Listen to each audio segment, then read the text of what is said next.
Welcome to Euroforum UG, where we address Ugandans from Europe, USA, Asia, Africa, Australia, and all over the globe. We share experiences, opinions, and expertise on current affairs, educative lifestyle, religion, and family matters. Follow, subscribe, and like our social media platforms: Facebook, YouTube, Instagram, and TikTok at Euroforum UG.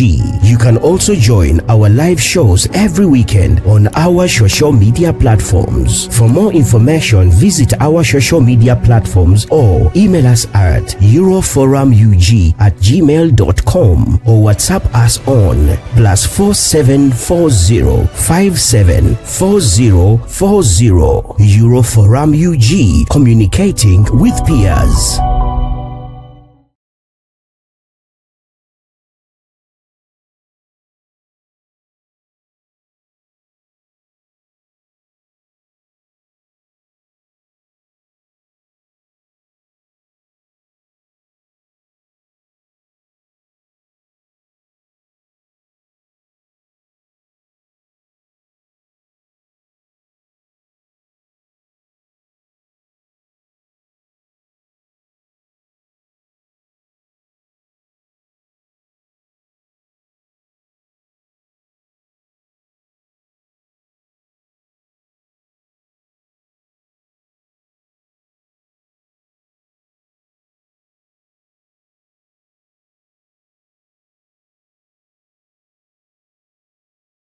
Yeah, a lady who I know that has a lot on her shoulders, but she juggles them in a way that I get inspired sometimes. Miriam Nabunya, she's the founder of Agents and Drinks. She's a Ugandan who was raised in Sweden, but currently she's working and doing wonders in Oslo. Miriam Nabunya, what a pleasure to be here in your office. Thank you for being here. Thank you for having me. And it's always a pleasure to link up with our people in the Euroforum network and platform. So yeah, that's it. Yes, Miriam, for those of you who know Miriam Nabunya, she's the lady who has so much to give out. She inspires both by her character and way of life. She serves both in paid service, but also in voluntary work. This time around, we are coming in to tap into her life as one who inspires confidence among ladies of color in the Nordics. She is known as the founder of Ages and Drinks, and this organization, or this company rather, is known for organizing an event, a yearly event in October. That's the Black History Month. The event for this year, again, at Tubula, she will tell us more. So Miriam, let's go right away. We need to tap into our people's curiosity. So Miriam, Ages and Drinks. Yeah. What does it stand for? Ages and Drinks. If we just to give you the back story of the name, I was born in Uganda, raised in Sweden, and I've been living in Oslo for 18 years. I came from Uganda when I was 7 years old, and unfortunately, on the way, I came with, let me start from the right. And I came at 7 years old, and I came with 5 siblings. And we were going to Great Britain to live with our mom, but didn't have the papers, so we got stuck in Sweden. I will say that because we got stuck in transit in Sweden. And in the process of getting our formalities in order, our mother passed away in the UK. So we ended up in Sweden, and soon enough, we grew up in a Swedish family. And in this Swedish family, we were not allowed to socialize with other Black people or even speak our language, our mother tongue, Luganda, at that point. So this led to, personally for me, about 17 years of cultural assimilation, because this Swedish family wanted to make us as Swedish enough, as Swedish as possible, although we were and will always be people of color, Black people, so that we experience a lot of otherness and racism and just trying to fit in. As a child, I experimented a lot with my skin, with my hair, just to try to be as Swedish as possible, but it never led to any good results. So fast forward at the age of 25, when I understand that I have a toxic mindset and self-awareness, I chose to start a self-discovery journey, to figure out which Miriam was I, which Miriam did I want to be in a predominantly white society, because this is where I had grown up and surely I was going to stay here. I went back to Uganda, got to meet some of my relatives, my grandmother, and coming back to Sweden, I really felt more wholesome, more collected, and also more like myself than I had ever been in my upbringing. So I started sharing this journey with feeling like you're not fully good enough in your society, or that you're trying to find a safe space where you can just be yourself and also exchange experiences and just build each other up. And the more I started sharing this with fellow sisters, fellow women of color, I realized that the emotions, the feelings that I had gone through were relatable or were recognizable by others, although my story was unique. So that, like I said in the beginning, I experimented a lot with my skin, with my hair, and my hair to the level that my hairline started moving backwards because I had just damaged my hair. So when it came to a point of actually organizing a get-together, inviting women of color, Black women, for us to become more of a community, it came to a point of what are we going to call this gathering? So I said edges and drinks. Edges based on the hairline moving backwards and the source of why it did that.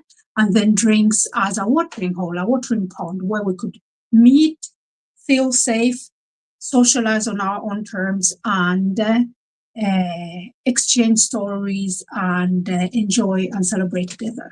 So that's the backstory of Edges and Drinks. Thank you, Miriam. Edges and Drinks. I know you as Nabunya Ace. That's the company. And Edges and Drinks, is it a brand or it's also an organization? Both. It's an NGO and it's also a company. So the NGO part is a grassroots level where we work to create spaces and opportunities for women of color to get together, to network, either if they're entrepreneurs looking for a friend or just want to know the environment where they live even better. So we have that. And when it comes to the company part of it, things cost. So to be able to not make the NGO too commercialized, we also have a company where we have some partners in some projects that we have. So that's basically it. Everybody that works in Edges and Drinks work on a voluntary level. So that's why sometimes things can take time because life happens. People have jobs, full-time students are full-time students and have kids at home. So yeah, that's that. I see this roll up just beside you. Edges and Drinks, connecting, equipping, and celebrating Black and brown women. Yes, give more life to these words. In the Nordics. In the Nordics. The thing is, when you think about the narrative for people of color in the States and the narrative for Black people in the UK, they have what's the word I'm looking for? They have a similar resemblance and experiences that they can share. But then when you think of or experiencing being a person of color, a Black person, a Black woman in the Nordics, we have experiences and there is a narrative that is totally different from the bigger parts of the world. So the reason why I wanted this to be a bridge builder and a connector in the Nordics is because we have a lot of small communities in the different Nordic countries working tremendously well with creating spaces for women of color. We have Nubian Hub, we have Alto Space, we have Good Hair Day. Good Hair Day in Finland Artespelen and Nubian Hub in Stockholm. No, in Sweden. You have Black to Normal in Denmark. You have so many in the different Nordic countries. But I thought, like, what would happen if we build bridges across these different countries, creating opportunities, giving each other insights and backing, because some of us are running companies and we have potential customers, partners on the other side of the border, or just want to relocate, or just want to know, traveling. I want to, when you get to one of the countries, to know where you can link up with some people. So we just want to create greater opportunities, build our network, and also open up the doors that we want to see open. So that's the idea of Edges and Drinks, connecting, equipping, and celebrating Black and Brown women in the Nordics. That's what we do. Yes, you've really brought me up to speed. And behind me, there is another roll-up. I see Edges and Drinks and Sisterhood Activation. And I understand that the upcoming event, the 26th of October, is SHA Conference. Yes, Sisterhood Activation Conference. It's exactly a month from today. It's exactly a month from today. So talk about it. Yeah. So we started out, our very first big production and get together was a hair show where we wanted to uplift and amplify Afro-textured hair. And as it was also part of our origin story, so we set up a hair show with some African attire and designers, and it was a massive, massive hit. We did this in 2022. We did it again in 2023. And then that's where we also understood the magnitude of what that production is. So we wanted to lean more into the equip part, because the show was more like the celebrating and connecting part. But we wanted to lean more into the equipping part, but also always still celebrating, because that's what we do. There's something magical that happens when Black women meet. So we set up to create a conference, and this conference started last year. The first one was last year. The second edition is this year, in exactly a month from today. And it is basically what Edges and Drinks is about: connecting, equipping, and celebrate Black and Brown women. Equipping, taking up issues, bringing issues to light that matter to us as women of color in the Nordics. So we talk about parenting, in what conversation you have with your kids about their body and the community. We talk about AI. How can you implement AI to make your life easier, either your career, your household, your home life, your logistical life, whatever. We have what else do we have? Finances. We're talking about financial lessons no one taught us. We're talking about sisterhood. What do we put in sisterhood? What do we presume sisterhood is about? What do we expect from sisterhood? So we have different kind of elements in the program of SHA Conference that can really meet any woman of color's interests. And we have a marketplace where you get to meet Black-owned female companies, and also they will have different demonstrations and tryouts and giveaways in their marketplace. So a lot is happening, and of course we have food and drinks as well. So yeah, that's SHA Conference. Yes, that's Miriam Nabunya for you, Chala Owenge, right? Yes, Chala Owenge. Later on, I know you who has had Miriam Nabunya shortly. Maybe you might not even think that she knows Luganda. And then there is this other roll up here. Again, Edges and Drinks. We make Black and Brown women's well-being our business. How do we do that? We do this yet again in when we say that we want to amplify our existence here first and foremost, but also create more opportunities. Meaning, if you broaden your network, then you have a bigger resource bank to turn to whatever issue or concerns you have.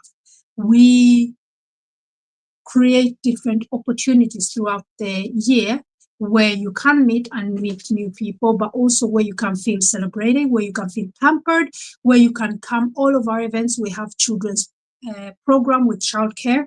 So you can come with your children or your child, leave them to some certified childcare professionals and artists, because we have a full program for them, and then go and socialize with fellow sisters. And also we are working on creating partnerships with the companies or organizations that work with some of the issues that we care about, but also that work with products that can make our life easier.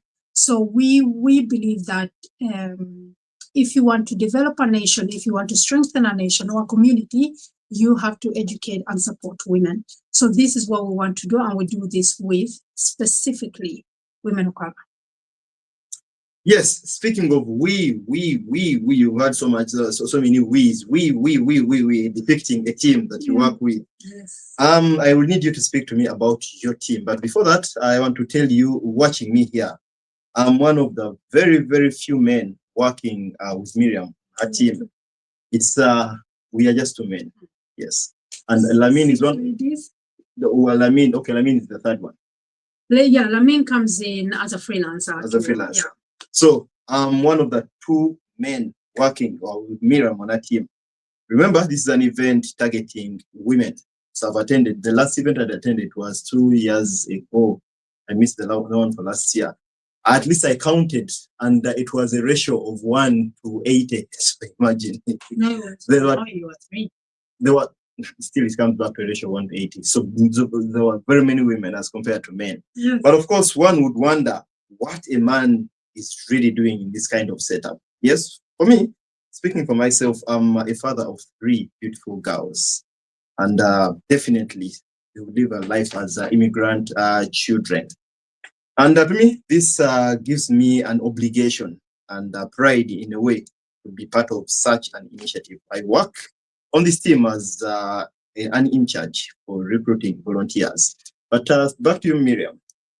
Speak to me on the nature of your team, which people you work with. I mean, the kind of categories that someone would love to chip in, get on board this bus. How is it? We have a set team that has been, let me see, that has been with from the beginning, I think. We have anybody that's been there from the beginning. I think the majority of the team joined in year 2. And that was 2023. We have our head stylist and designer Grace Iche of Grace Ucha brand. And Grace is my personal stylist, but also styles and creates garments for everybody on stage on our programs, because we are all about making life easier and more of ease for Black women. So it's not only how we program and what we create in the space, but it's also when the people are on stage as well, because we all have obligations. Either if you're a public speaker or if you are one of our participants, you have obligations. We want to make it easy for you to engage in Edges and Rings activities. And then we have production assistants, Miriam Time and Imi Ayataru. And we have, let me see, we have Sergio Dreyer, our South African brother that has, yes, let me see, you see, sorry, Sergio. Sergio has been with me from the beginning, because Sergio, I work also with Sergio in Nabunya OS, my production company. So Sergio is my right hand, but also the head of technical productions. We have Megan Albright that came in because she saw that we were struggling with social media and also capturing or creating content during our events. So she contributes on the media team, but also helps us to create a script for when we have a red carpet hostess or when we have workshops, or no, when we have events. And we have Amarachi Linge Johnson, that is head of people and culture. So Amarachi really helps us to develop our material. We've been on tour this spring, we're on tour. So the material we have when we set up events, and material for recruitment and so on, Amarachi helps out with that. And then we have the wonderful, hardworking, creative, warm-hearted Maria Jones, that's also in charge of, she's the head of children program and also are the producer there. So she has created all of the programs we have together with myself for the children's program. And she is just a walking blessing, truly. The way Maria is sincere about your children, sincere about teaching our future leaders, who are your children, our children, that we should be proud of our origin, we should be curious about it, and that we should aid to creating the narrative of the society that we live in. So that's our team. And then our latest addition to our team is the wonderful, the brilliant, the engaging, the strong-minded, the hardworking blessing from Uganda, Moses Mugicha. Yes, Moses is coming in as extra muscles to help us recruit volunteers, but also to help us be more consistent in our communication outwards, because he is one of the founders and the backbone of your forum. So with that, he has proven strategies and structure that we can really learn from. So thank you, Moses, for wanting to be a part of our team. It is such a great pleasure. And Janelle, she always speaks about your program, and we share with her a lot of these things I do. So I thought I give her a hint about this. And she has 1,000 questions to you when she meets you. Miriam, speaking of empowering Black women, I see this flag in your office. Yes. You are a Ugandan girl who moved to Sweden at 7. Yes. Grew up in Sweden. Currently, you're living and doing business in Oslo, Norway. I am. Identity-wise, who do you identify yourself as? I identify myself as an Afro-Swede, meaning that I am and will forever be a Ugandan, and but I'm also shaped by the environment I grew up in. I'm 39 now. I came to Sweden when I was 7. So the majority of my life has been in the Nordics, and 13 years of those years I was in Sweden. So I've actually lived in Norway longer than I lived in Sweden. But Sweden had my upbringing and childhood, adolescent years, and those are very shaping seasons of one's life. So I cannot not identify as a Swede, just as I cannot not identify as a Ugandan. So yeah, Afro-Swede. It's a wonderful intersection of 2 amazing cultures. Afro-Swede. So the next time I introduce you at any platform, I'll remember that. An Afro-Swede lady, very empowered. Thank you for you is always taking off time to watch Miriam Nabunya on our social media handles. But how does someone locate you? Are you from Edges and Drinks? Your personal accounts? It's Miriam Nabunya on all platforms. Yes. So that's how you reach me, Miriam Nabunya. And then for Edges and Drinks, also the same, Edges and Drinks on YouTube, Instagram, Facebook, website. And SHA Conference is coming up with its own website. But otherwise, all of the information, all things Edges and Drinks, you can find on edgesanddrinks.com. Yes, Miriam, I'm one of those who celebrate you a lot, who you inspire. I remember we captured a story of your life in both Sweden and Norway sometime back, and there was so many spots of inspiration. But one slogan I always hear you use on your social media handles. Mm-hmm. Remember to drink your water Mm-hmm. and guard your mind. What's the magic in that slogan or phrase? Drink your water, mind your business, and guard your Mind. peace. Guard your peace. What I put in that is, my friend, the skin is the biggest organ we have. Drink your water, otherwise you look like a raisin, and also we are 90% water as well. So that's just important and imperative to be a healthy human being. And when I say that specifically, it's for me as well, because I need to drink better. Look at my bottle. You know, I'm trying to keep my water intake up there. So that is important. And mind your business, my friend. The thing is that if we in our days today, one thing that every company, every living organism that's making money is looking for attention. It's looking for your attention. It's looking for my attention. Yes, When I say mind your business, is you choose where your mind should be focused.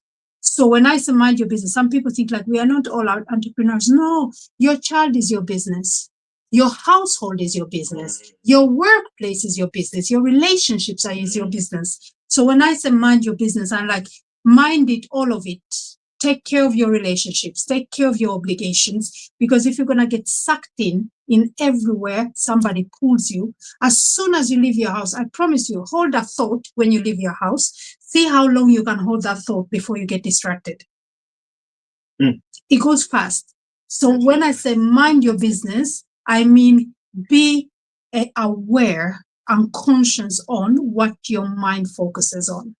So that's drink your water, mind your business, and guard your peace. Going back to minding your business, because if you would react in everything that tries to get your attention, if you would allow anybody that wants to talk to you to come into your spirit, to come into your head, to come into your mind space, you won't have any space for your own thoughts. And if people had a choice, they would take your peace and snatch it and run away with it.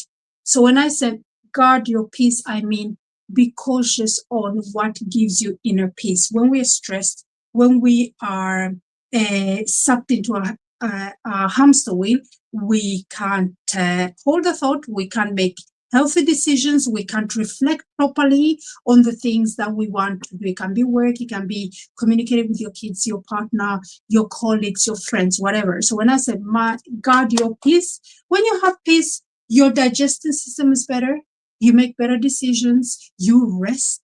When you rest, you actually do rest. You're not going on in bed and your mind space continues to work. The process is still working. Exactly. Yes. So those are three things I live by. If you can manage to master those three, you're going to live a long, healthy, and peaceful life. Hallelujah. Yes. It is said that a piece of good advice is like a second mother to a child. Hey. So, well said. It's said by one African writer, that was Achebe, one of the renowned writers. A piece of good advice is like a second mother to a child. So, with that said, for me, I pick spots of reflection, and to me, I take it in. And by the way, even before asking you about this, or even bring it back to you, I've already borrowed it. I've extracted a piece of it and I'm using it. That last one of guarding your peace, guarding your mind. I work with it. I work by it, and it has done wonders. We are easily dragged into people's drama. And in some cases, it might not even be drama, by the way. It might not even be drama. It might be something that if you have volunteer your ideas, sometimes volunteer knowledge can be toxic. Most definitely. Yes, Miriam, somewhere you said, telling your story, that you, at the age of 7, moved to Sweden, and your first years, you almost assimilated. If not, you actually did. You almost assimilated. And I know, as we speak, there are thousands, if not millions, of ladies out there who end up assimilating. in the cultures where they live or the spaces where Not they live. only ladies. No, I'm speaking now. We are addressing black Okay, women. yeah. Yes, there are ladies out there who end up assimilating a word to a sister out there who is a victim of that. Keep faith and dare to find your tribe. That's all I can say. Everything that I've ever accomplished has come from my support system. Because when you have the right backing, when you are in the right environment, you become bolder, you become more courageous, you become more creative, and you also have access to more resources.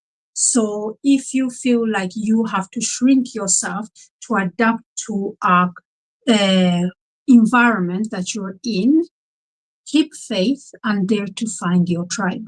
If it's outside of that space, figure out an exit plan to get out of that space and find your crowd, your tribe. Because when you do, it's amazing. When you do, it's going to be amazing to be you and to be in your skin. That's all I can say. Thank you, Miriam. One last one. 2 years ago at Sentralen, you with your team organized a conference, and there was a panel discussion where one of the topics of discussion was acceptance. I remember, at least I remember that. There were amazing reflections from well knowledgeable ladies. Acceptance, just to share a thought with those watching us. Striving to fit in, striving to be accepted.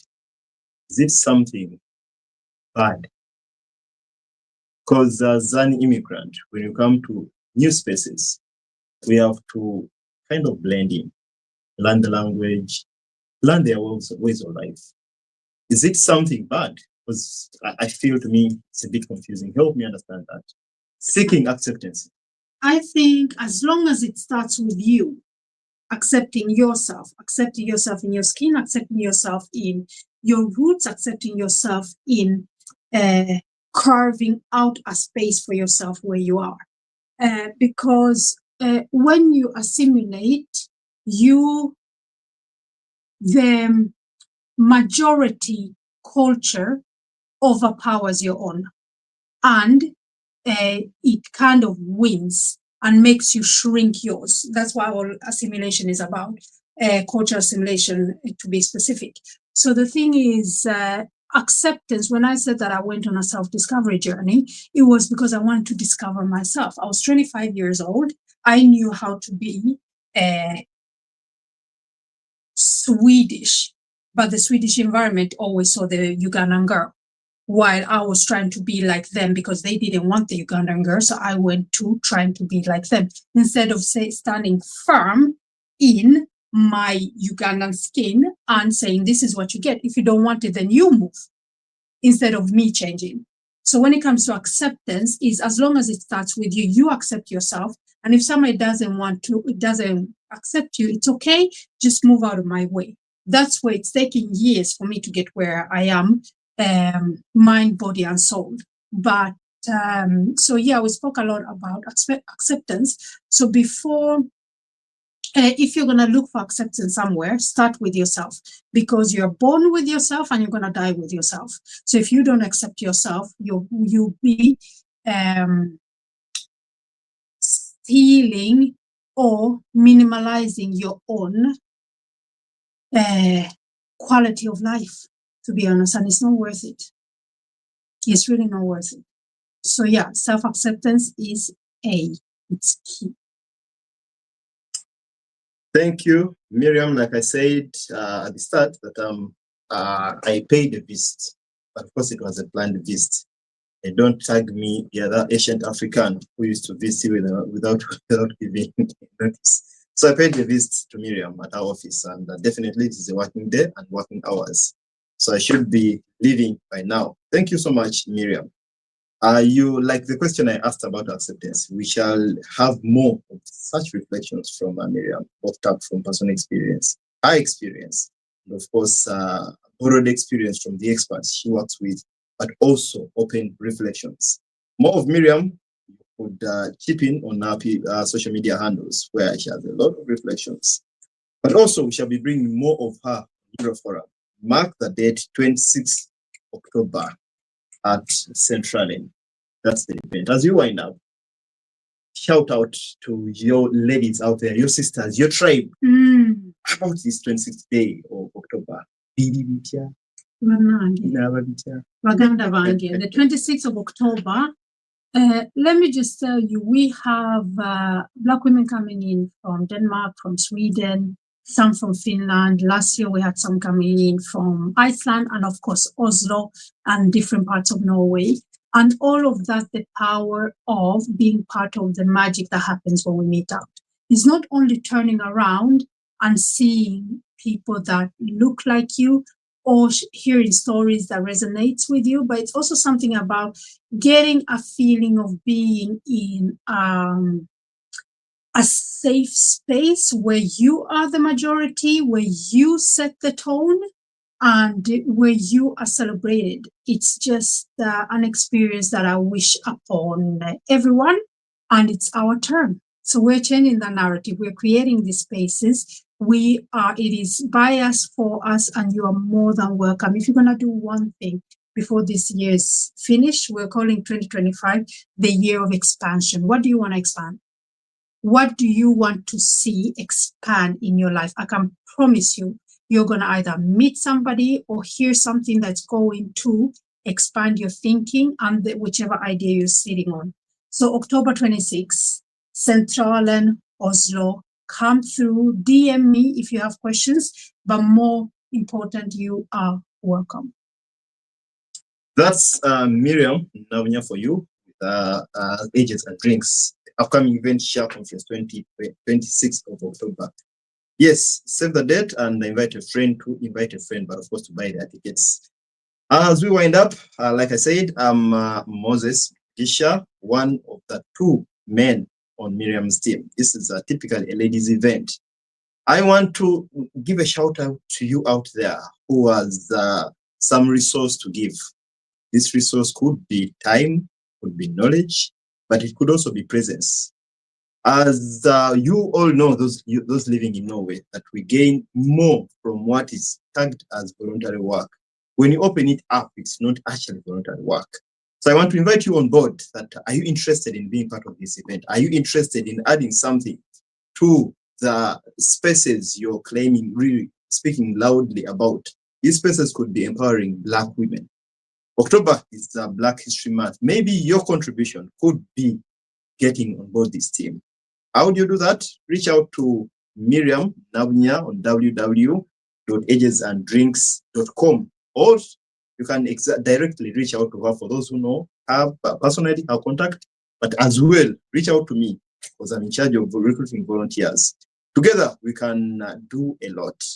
You might have, I've met by the people who are yearning to be part of something, yearning to give from what they have. Exactly. But unfortunately, many people don't even know where can I help? Come to us. Where can I be of service? Point them our way. Agents and Drinks is the space. Miriam, before I leave you, you know, as I keep watching you on your social media handles, there are things that you said that they really move me. But again, there are those I would love to add an additional question. But now I have you. Speak to me about, you're one of those who assertively, firmly remind ladies to show up unapologetically. Where is the line between showing up unapologetically and being arrogant? That's very good.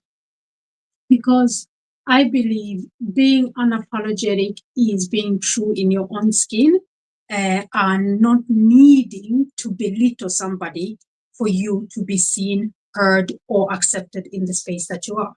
So there is a thin line. Many people confuse confidence and arrogance. But you can be confident, humble, and observant. You can be arrogant, observant, and extremely selfish as well. So the thing is, I believe that being unapologetic, you don't need to let go of any soft value or anything like that. You can still be strong in yourself, see other people, but just show that you have boundaries. So that's basically what I'm thinking, because we have a podcast called Changing the Narrative, and we talk to them. We have guests that are women of color in the Nordics that are either the way they're living or what they work with are changing the narrative, or moving the needle forward on what it means to be a woman of color in the Nordics. And the majority of the women I've spoken to in this podcast, because I'm the host of the podcast, is they say that they've set boundaries in their lives, either in their professional lives or in their personal lives, but in there they've also built up their confidence, because we are the ones that show people how to treat us. So in terms of when they've set boundaries, when they've followed them themselves, that's when the confidence has grown with them, but also how fine-tuned their network and their surroundings have become. So when I say be unapologetic yourself, is don't assimilate. Don't assimilate to a space that is the majority of what you maybe are not, just because you want to be accepted. Being unapologetic is you accepting yourself and saying, if you want to be in my space, if you want to communicate with me, if you want to be in the same circle as myself, this is who I am. Either you accept that, or we don't need to be in the same space. So that's kind of what I put in being unapologetic. Thank you, Miriam. Miriam, Namnya, thank you for your time. With you here, you are sitting together. You're sharing a desk with Moses Mugisha, a father to girls of color. Yes. So I'm coming in as not a woman of color, but a father to girls and ladies to be. And a fellow brother that color. Wants to root for us. And actually brother to sisters or to women of color. Yes, we shall hold it here for now and remind you to save the date, 26th of October. And also, as Miriam says, in Miriam's voice, remember to drink your water. Mind your business. Mind your business. And guard your peace. And guard your peace. Yes, thank you so much, Miriam. It's been a pleasure. Thank you for tuning in. Yes, stay tuned in on Miriam. What's your pages? Edges and Drinks on all platforms: YouTube, Facebook, Instagram, Edges and Drinks, and then Miriam Nabunya on Instagram, Facebook, and YouTube as well. I haven't put up a new YouTube video now, but I'm there as well. And on LinkedIn. If you want to talk about strategies, you want to talk about career, you want to talk about network, find me on LinkedIn. Thank you. And also don't forget to tune into Euroforum. Check out TikTok, YouTube, Facebook. And of course, we, the anchors of Euroforum, you meet us, those living in Norway, you physically meet us. When we meet, let's talk depth. Let's discuss things in depth and see how to reflect about life, to see how we can learn from each other, teach grounded ideas to one another. We sign out for now. It has been a Euroforum with Miriam Nabunya, a lady who shows up unapologetically, but with respect. In Jesus' name. Amen. Bye-bye for now. Welcome to Euroforum UG, where we address Ugandans from Europe, USA, Asia, Africa, Australia, and all over the globe. We share experiences, opinions, and expertise on current affairs, educative lifestyle, religion, and family matters. Follow, subscribe, and like our social media platforms: Facebook, YouTube, Instagram, and TikTok at Euroforum UG. You can also join our live shows every weekend on our social media platforms. For more information, visit our social media platforms or email us at euroforumug@gmail.com or WhatsApp us on +4740 574040. Euroforum UG, communicating with peers.